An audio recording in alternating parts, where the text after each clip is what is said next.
right? So what we are currently looking at is our solar system, and you can see the various planets and the comets that are in our solar system. However, not every single object in our solar system is represented here, right? However, I appreciate the work that NASA has done to bring this quality of service to every single person. So I'm so grateful.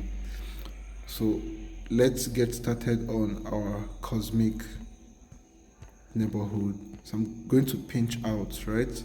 Going to zoom out, and as I zoom out, you're going to see our beautiful Milky Way Galaxy, right?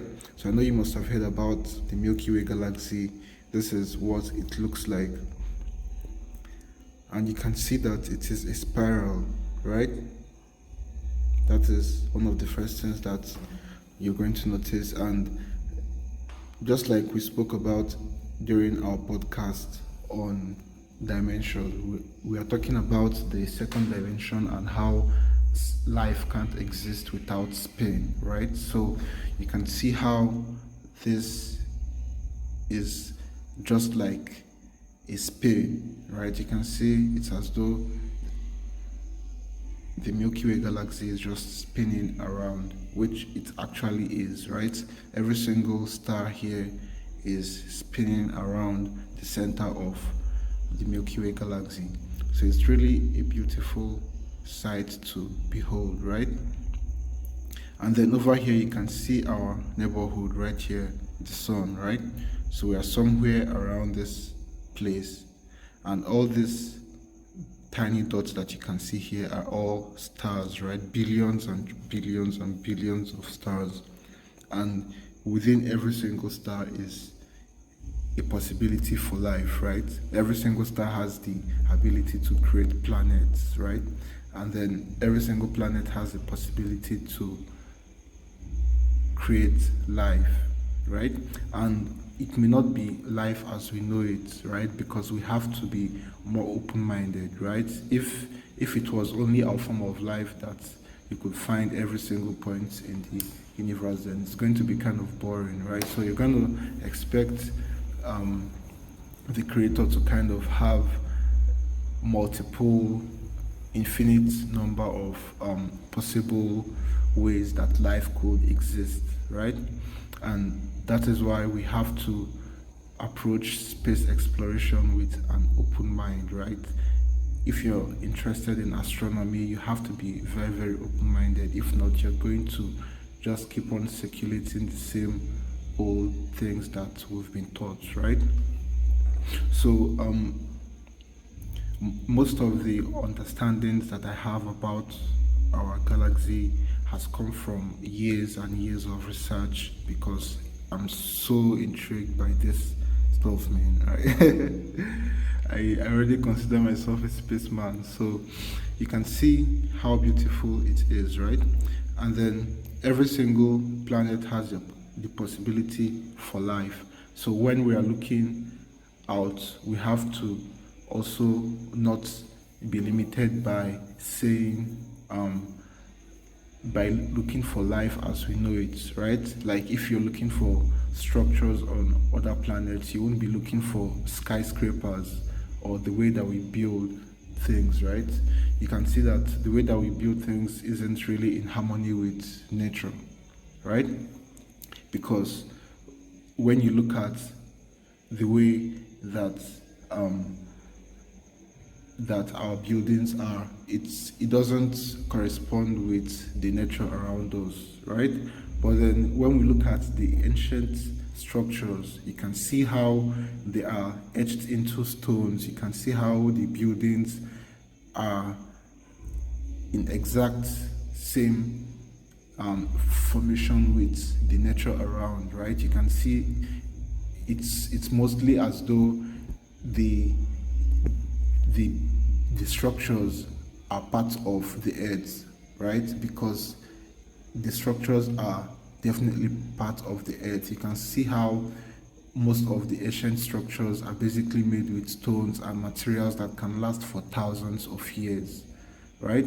So when we're looking for intelligent life, we also have to consider the fact that they may build things differently from the way that we build things, right? So we wouldn't be looking for beach houses and skyscrapers and stuff like that. But then mainly we have to be looking out for intelligent structures, right? So throughout the remaining episodes of this amazing space exploration with me, you're going to be learning a whole lot from the structures that I have found on multiple planets, right? And then we will be going over my own opinion on them and how beautiful our solar background is, right? So let's zoom right in. So as we zoom in, let's pinch right in into our backyard.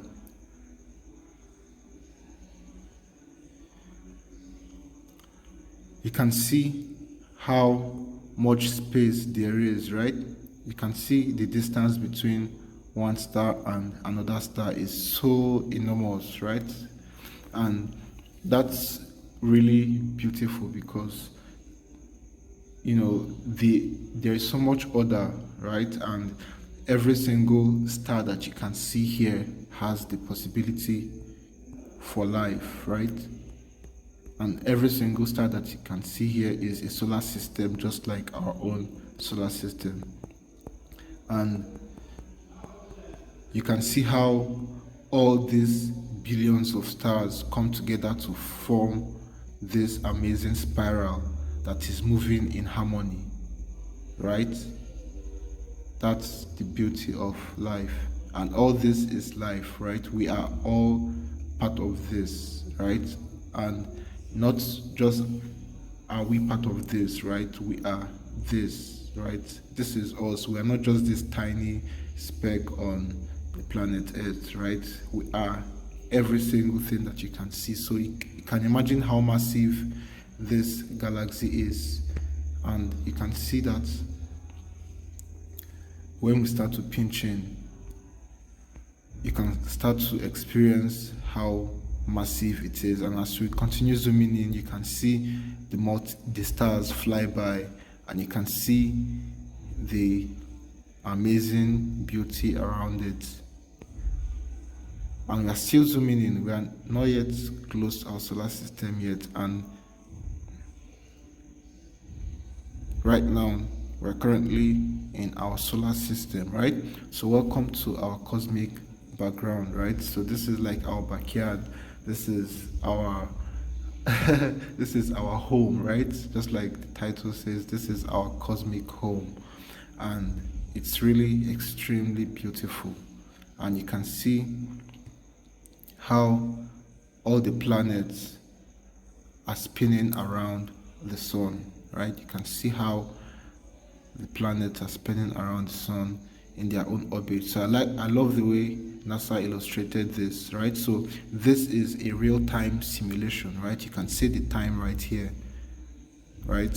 And you can see the date. So this is exactly the position of every single planet right now around the sun, right? And this is the same position. This is the position of every single asteroid or comet that you can find out there, as well as the spaceships that we have sent into space, right? So as we come into our solar system, you're going to find amazing objects. So the first object that you're going to see would be probably the first object that is of major relevance to us, right? Because there are multiple objects in our solar system, but NASA highlighted just a few here, right? So you can see here the Voyager 2, right? So the Voyager 2 is a ship that was sent deep into space, and it has left our solar system, right? So it's one of the furthermost objects that we have ever sent into space. All right, let's see what it looks like.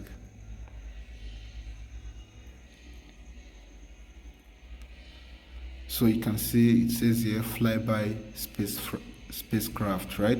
So it's a spacecraft that was sent into space. a long time ago. So you can see what it looks like. So this is what is just floating around there, all alone in space, in an amazing company of this beauty all around it. So you can see there is no collision with anything because there's so much space, right?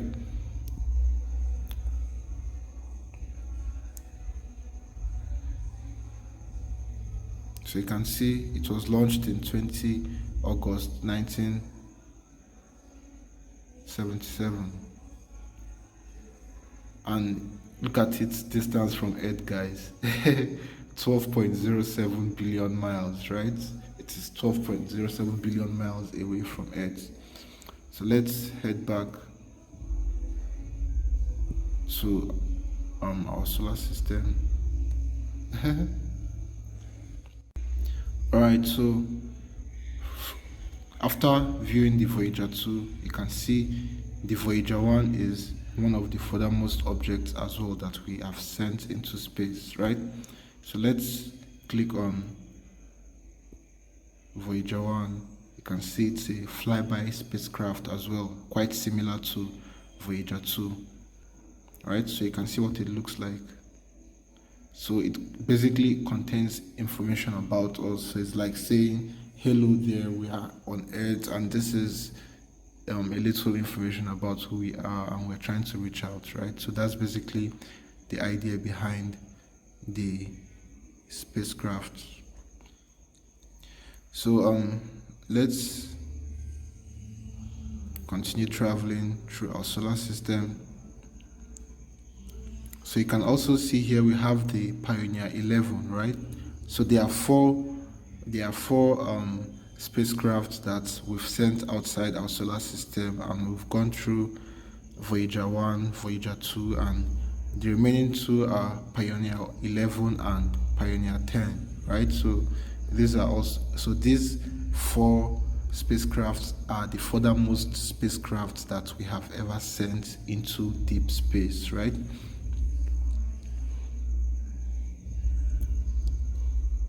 Alright, so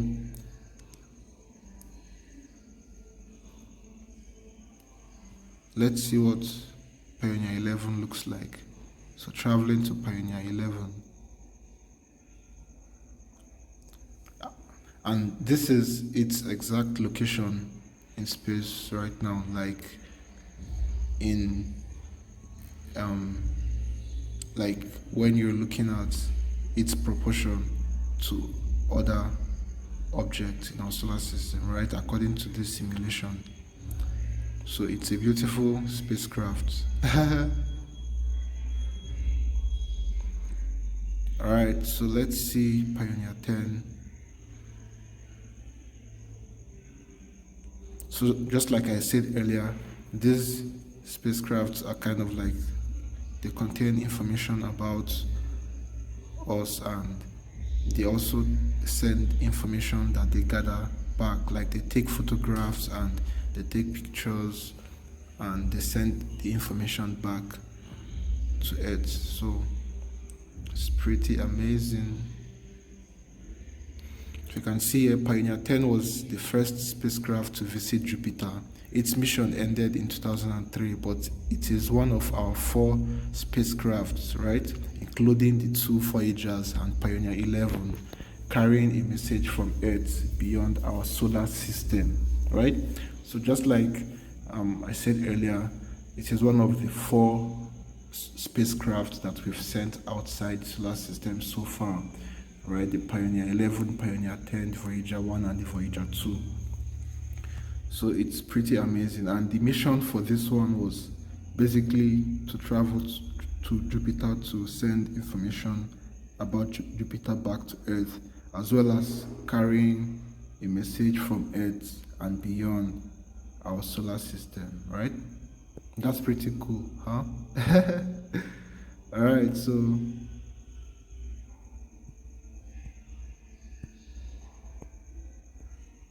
let's head back to our solar system.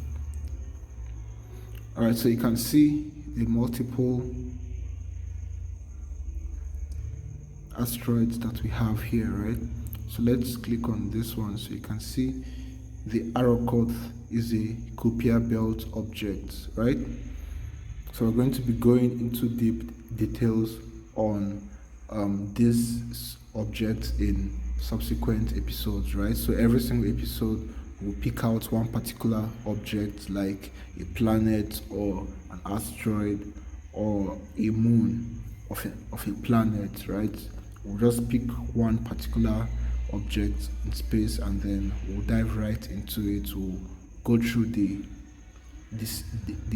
pictures from NASA and we'll identify some cool and amazing stuff, right? Go through the structures.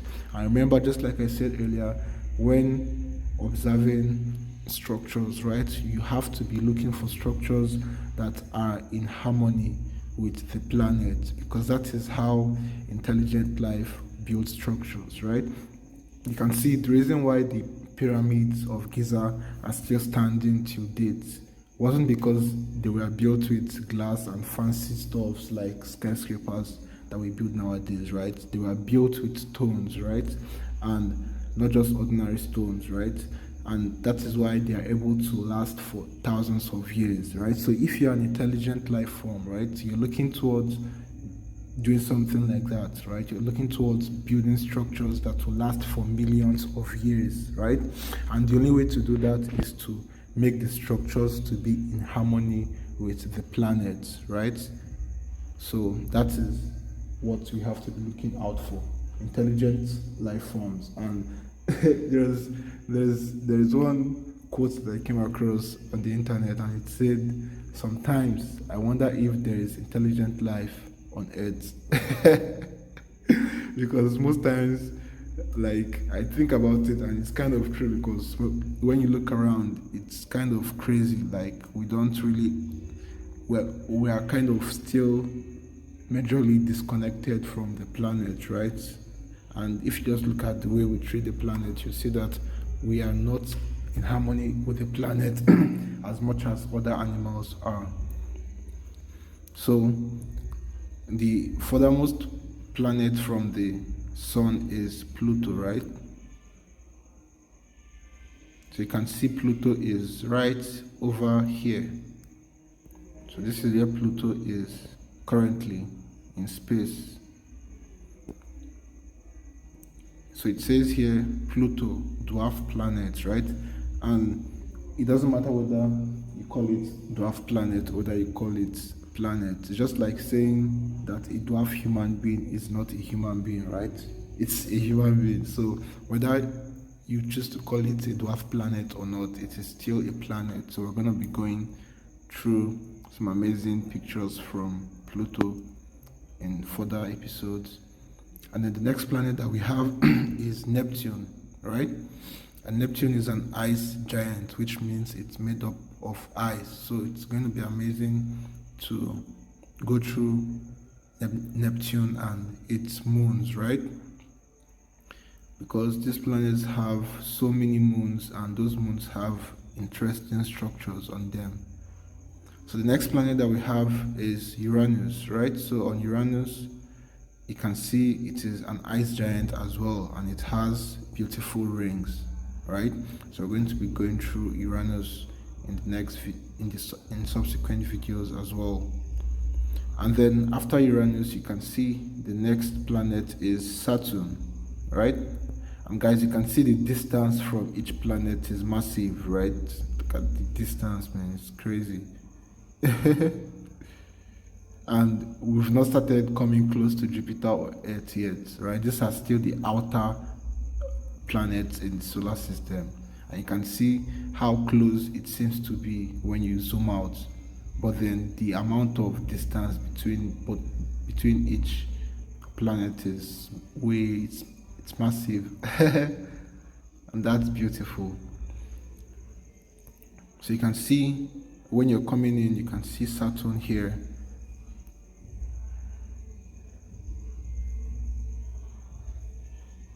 You can see Saturn is an ice giant as well, right? And it has many moons, and we're going to be going over the moons as well as the beauty of the planet, right? Beautiful, beautiful planet. All right, so the next planet that we're going to be visiting will be Jupiter.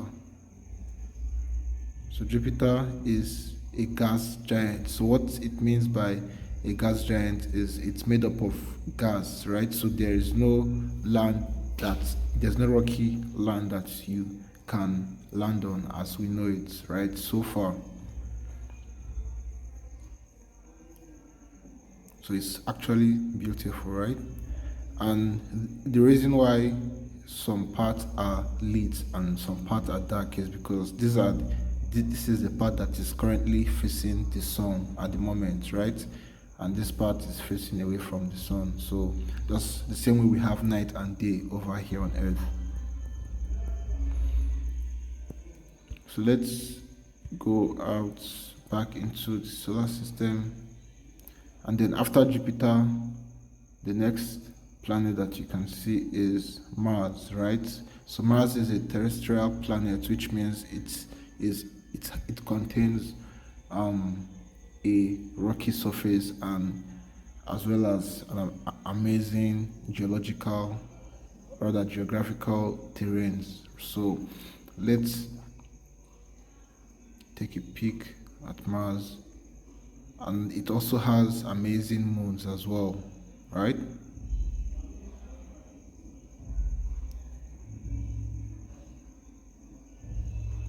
All right, so we have some amazing rovers on Mars, right? So we have the Perseverance over there, we have Mars Odyssey, we have Insight, and these rovers are constantly sending pictures and information back to NASA. So let's head back, and I know right now we are saying, here is Earth, here is Earth. So here you can see Earth, right? So this is our beautiful baby. This is our baby planet Earth.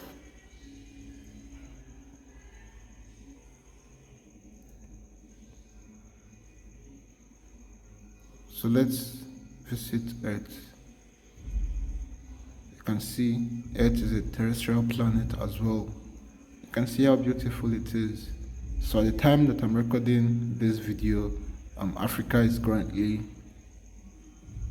at this point, right? So this is Africa, and it is where it's kind of dark here. So we are facing away from the sun, right? And this part is currently facing the sun. All right, so you can see how massive the Pacific Ocean is. And you can also see how massive Africa is. Probably when we're going to be going over Earth, you would see how massive Africa is, and how from when you're looking at the world as a globe, it is the single most massive piece of land, right? And it's pretty amazing to see how big Africa really is compared to what we've been shown in maps, right? In flat maps. And that's really the problem, because when you take an object that's a circle and you're trying to display it, when you take a circle and you're trying to display it on a flat map like this, some objects will be distorted, right? Objects towards the center will become smaller, and objects towards the edge will become bigger, right? So we're going to be going over this in subsequent videos as well. So I don't think other videos will be as long as this one, but I'm not really looking at the length here, right? I'm looking at the quality of information that I get to pass through, right? And although I don't get to say everything, at least you guys get to learn a lot, and it gives you like a basic understanding so that you can also start doing some amazing research on your own. All right, so this is our beautiful baby planet Earth. So you can see how tiny Earth looks from here. And when we start to zoom out, you can see how massive our galaxy is, and we're still zooming out. and our galaxy is just one out of billions of galaxies in the universe. So you can get a perspective on how massive our universe is and how we are not alone. All right, so after Earth, the next planet that you can see is Venus, right? So here you can see the planet Venus. So it says here, traveling to Venus. So Venus is a terrestrial planet, right? Just like Earth, it contains hard surface, right? So let's travel back out. And then let's go to Mercury.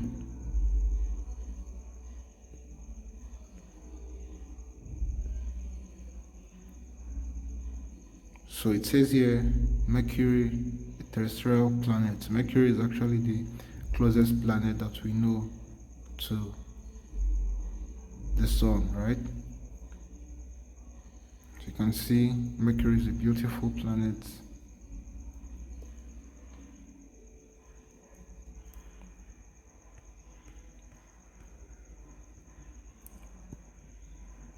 Alright, and then here at the center of our solar system, you can see our beautiful sun.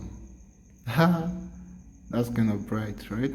So you can see how distant the sun is from the first planet, which is Mercury, right? You can see the distance between the sun and Mercury, and you can see the distance between Earth and the sun, right?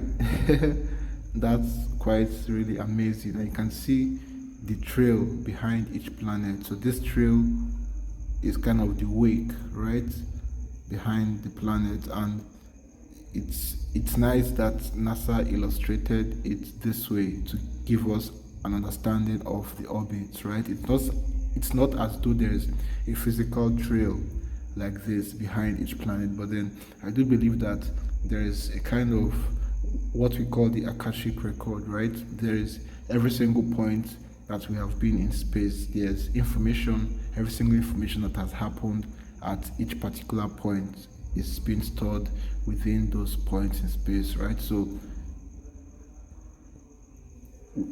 just like looking at so when you're looking at the orbit of the Earth, right, you can see this blue trail. So you can see this blue trail, right? And every single point in this blue trail is a point in time, maybe a day, a minute, or an hour that has happened before, right? And every single information is encoded within the space-time fabric of those points, as well as the future points that we are still going to orbit in, right? So that's that's pretty amazing. And you can see how beautiful the solar system is. So we're going to be going through all these amazing objects, and we're going to be discussing them in details in further videos. So thank you so much for staying up to this point. I'm super grateful for your willingness to learn about our backyard, right, and our cosmic home, to get a visual perspective, right, of where we are in space. And if you look at this, 10 years ago, this wasn't possible, right? This technology wasn't possible, but now we have a technology that can allow us to map out our entire solar system and get a visual simulation, a real-time simulation of how things are. So, I mean, what a time to be alive, right? Yep, what a time to be alive. So, that's it for an introduction to our cosmic home, and thank you so much once again. I believe you took some notes, and do not forget to visit the website on your own. It's solarsystem.nasa.gov, and you can have fun, right? You can have fun, like play around, getting some amazing information into the system, and right, who knows what you might find. All right, so ciao. See you guys. Experience is created by an operating system called beliefs. And beliefs are simply repeated thought patterns. What you think and know about any subject will shape your reality about that subject. What do you believe about money, love, happiness, abundance, health? Anything is possible for you if you can imagine it and feel it. It is yours.